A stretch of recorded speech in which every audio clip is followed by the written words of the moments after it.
ನಮಸ್ತೆ, welcome my YouTube channel Vidya Sadananda Kannada logs. ಇದು ತವ್ರ ಮನೆಯಿಂದ ಬಾಣಂತನ ಮುಗಿಸ್ಕೊಂಡು ಬರುವಾಗ ಮಡಿಲಕ್ಕಿ ಎಲ್ಲ ಹಾಕಿ ಕಳಿಸ್ತಾರೆ. ಮಡಿಲಕ್ಕಿ ಎಲ್ಲ ಹಾಕ್ಕೊಂಡು ಬರುವಾಗ ಎಷ್ಟು ದಿನ ಇದ್ದು ನಾವು ಹೇಳ್ಕೊಳ್ಳೋದಕ್ಕೆ ಆಗೋದಿಲ್ಲಲ್ಲ. ಊರಿಗೆ ಬಂದಾಗ ನಮ್ಮ ಯಜಮಾನ್ರು ಬಿಡಿಸಿರೋದು ರಂಗೋಲಿ ಇದು ವೆಲ್ಕಮ್ ಅಂತ ಎಲ್ಲ ಬರೆದಿದ್ರು. ಹಾಗೆ ನಮ್ಮ ತಮ್ಮ 4 ದಿನ ಮುಂಚೆನೇ ಬಂದಿದ್ದು. ನಮ್ಮ ಯಜಮಾನ್ರು ನಮ್ಮ ತಮ್ಮ ಇಬ್ಬರು ಸೇರಿಕೊಂಡು ಮನೆಯೆಲ್ಲ ಕ್ಲೀನ್ ಮಾಡಿಕೊಂಡು ಈ ರೀತಿ ಎಲ್ಲ ಡೆಕೋರೇಷನ್ ಎಲ್ಲ ಮಾಡಿದ್ರು.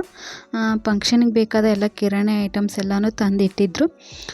ನಾವು ಬಂದು ರಾತ್ರಿ ಎಲ್ಲ ಅಡುಗೆ ಸ್ವೀಟು ಎಲ್ಲ ಮಾಡಿ ಫಂಕ್ಷನ್ನು ಮಾಡಿದ್ವಿ. ತೊಟ್ಲೇನು ಹಾಕಲಿಲ್ಲ. 2ನೇ ಪಾಪುಗೆ ತೊಟ್ಲು ಹಾಕೋ ಪದ್ಧತಿ ಈ ಕಡೆ ಇಲ್ವಂತೆ. ಹಾಗಾಗಿ ಅಡುಗೆ ಮಾಡಿಕೊಂಡು ಊಟ ಮಾಡಿದ್ವಿ. ಈ ರೀತಿ ಎಲ್ಲ ಫೋಟೋಶೂಟ್ ಎಲ್ಲ ಮಾಡಿಸ್ಕೊಂಡು ಸಿಂಪಲಾಗಿ ಹಾಗೆ ಫಂಕ್ಷನ್ ಕೂಡ ಮಾಡ್ಕೊಂಡಿವಿ.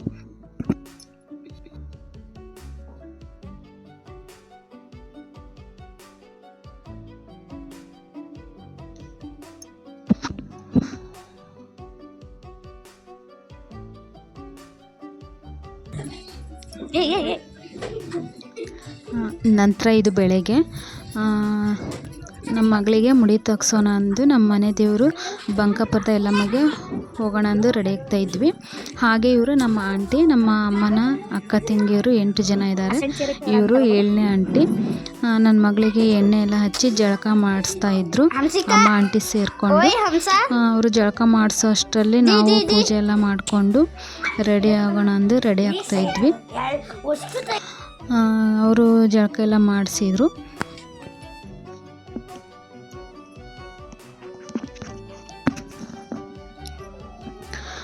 ಇವಳು ನಮ್ಮ ತಂಗಿ, ದೊಡ್ಡಮ್ಮನ ಮಗಳು. ಇವನು ನಮ್ಮ ತಮ್ಮ, 2ನೇ ತಮ್ಮ ಇವನು. ಇಲ್ಲಿ ದೇವಸ್ಥಾನಕ್ಕೆ ಬಂದ್ವಿ. ಬಂದಮೇಲೆ ಮುಡಿ ತಗ್ಸೋದಕ್ಕೆ ಬೇಕಾದ ದೇವರಿಗೆ ಮಡಿಲಕ್ಕಿ ಸಾಮಗ್ರಿಗಳನ್ನೆಲ್ಲ ಅಮ್ಮ ಅತ್ತೆಯರೆಲ್ಲ ರೆಡಿ ಮಾಡಿ ಕೊಟ್ಟಿದ್ದರು. ಏನಂದರೆ ಅಕ್ಕಿ, ಬೆಲ್ಲ, ಅಡಿಕೆ ಎಲೆ, ಅರಿಶಿಣ ಕೊಂಬು, ಕುಂಕುಮ, ಹಣ್ಣು, ತೆಂಗಿನಕಾಯಿ, ಕೊಬ್ಬರಿ ಬಟ್ಲು, ಬಳೆಗಳು, ಕಾಣಿಕೆ, ದೇವ್ರಿಗೆ ಸೀರೆ ಇವೆಲ್ಲ ಇಟ್ಕೊಟ್ಟಿದ್ರು. ಏನಕ್ಕೆ ಹೇಳಿದೆ ಅಂದರೆ ವಿಡಿಯೋ ಎಲ್ಲ ಮಾಡಿರಲಿಲ್ಲ, ಒಬ್ಬೊಬ್ರಿಗೆ ಗೊತ್ತಿರಲ್ಲ, ಹಾಗಾಗಿ ಹೇಳಿದೆ ಅಷ್ಟೆ. ಸ್ವಾಮಿಯರು ಕೆಳಗೆಲ್ಲ ಹಾಸಿ ನಮ್ಮ 4 ಜನ ಕೂರಿಸಿದ್ರು. ಅವರು ಕೈಯಾರೆ ನಮ್ಮೆಲ್ಲರಿಗೂ ಕಂಕಣ ಕೂಡ ಕಟ್ಟಿ ನನ್ನ ಮಗಳಿಗೆ ಮಾಲೆ ಎಲ್ಲ ಹಾಕಿ ಫಸ್ಟು ಎಲೆ ಕತ್ರೆ ಅಂತ ಮಾಡಿದರು. ನಂತರ ಕತ್ರೆಯಲ್ಲಿ 5 ಹತ್ರ ಸ್ವಲ್ಪನೇ ಮುಡಿ ಕೂಡ ತೆಗೆದ್ರು. ನಂತರ ನಮ್ಮ ತಮ್ಮನ ಕೈಯಾಗೂ 5 ಹತ್ರ ಮುಡಿ ತೆಗ್ಸಿದ್ರು. ಅವನಂತರೂ ಭಯ ಪಡೋನು ತೆಗೆಯೋದಕ್ಕೆ. ತವ್ರ ಮನೆಯಿಂದ ನನಗೆ ನನ್ನ ಮಗಳಿಗೆ ಬಟ್ಟೆ ತಂದಿದ್ದರು. ನಾವು ನಮ್ಮ ತಮ್ಮಂಗೆ ಬಟ್ಟೆ ತಂದಿದ್ವಿ. ಅವನು ದೊಡ್ಡ ತಮ್ಮ. ನನ್ನ ಮಗಗೆ ನಮ್ಮ ಚಿಕ್ಕ ತಮ್ಮ ಮುಡಿ ತೆಗ್ದಿದ್ದ. ಇವನು ಆ ಟೈಮಲ್ಲಿ ಬೆಂಗಳೂರಿಗೆ ಹೋಗಿದ್ದ ಕೆಲಸದ ಮೇಲೆ, ಹಾಗಾಗಿ ಇವನು ಇರಲಿಲ್ಲ. ಅವಾಗ ನಮ್ಮ ಚಿಕ್ಕ ತಮ್ಮನೇ ತೆಗ್ದಿದ್ದ. ಇವಾಗಿದ್ನೆಲ್ಲ ಅಂದು ಇವನು ಕೊಟ್ಟಾಗೆ ತೆಗ್ಸಿದ್ವಿ ನನ್ನ ಮಗಳಿಗೂ ಕೂಡ. ಮುಡಿ ತೆಗೆಯೋಕ್ಕೆ ತುಂಬಾ ಹೆದರ್ತಾ ಇದ್ದ. ಸ್ವಾಮಿಯರು ಕೂಡ ತಮಾಷೆ ಮಾಡ್ತಾಯಿದ್ರು ಅವನಿಗೆ.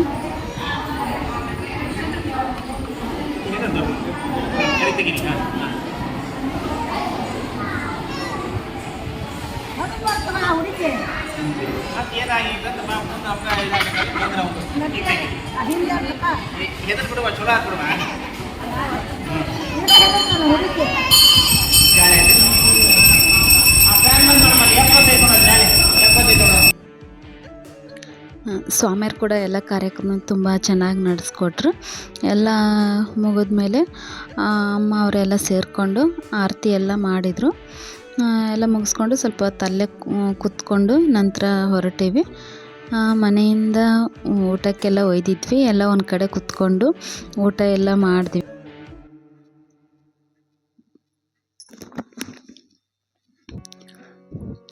ಇವರು ನಮ್ಮ ಅತ್ತೆ, ನಮ್ಮ ತಂಗಿ, ಇವರು ನಮ್ಮಮ್ಮ.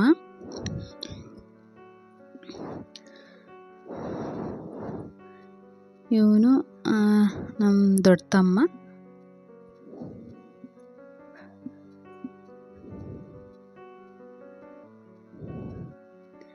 ಇವರು ನಮ್ಮ ಆಂಟಿ, ಅಮ್ಮನ ಅಕ್ಕ ತಂಗಿಯರು 8 ಜನ ಅಂತ ಹೇಳಿದ್ನಲ್ವ, ಇವರು 5ನೇವರು.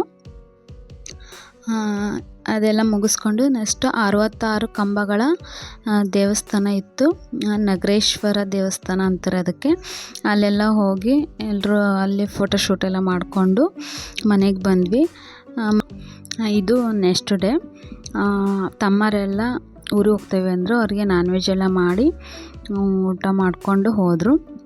ಅಮ್ಮರೇನೋ ಇದ್ದರು, ಒಂದು 4 ದಿನ ಉಳ್ಕೊಂಡಿದ್ರು ಅವರು. ಈ ವಿಡಿಯೋ ಇಲ್ಲಿಗೆ ಎಂಡ್ ಮಾಡ್ತೀನಿ. ಪ್ಲೀಸ್ ಸಬ್ಸ್ಕ್ರೈಬ್ ಮಾಡಿಕೊಂಡು ಸಪೋರ್ಟ್ ಮಾಡಿ. ಓಕೆ, ಬಾಯ್, ಟೇಕ್ ಕೇರ್.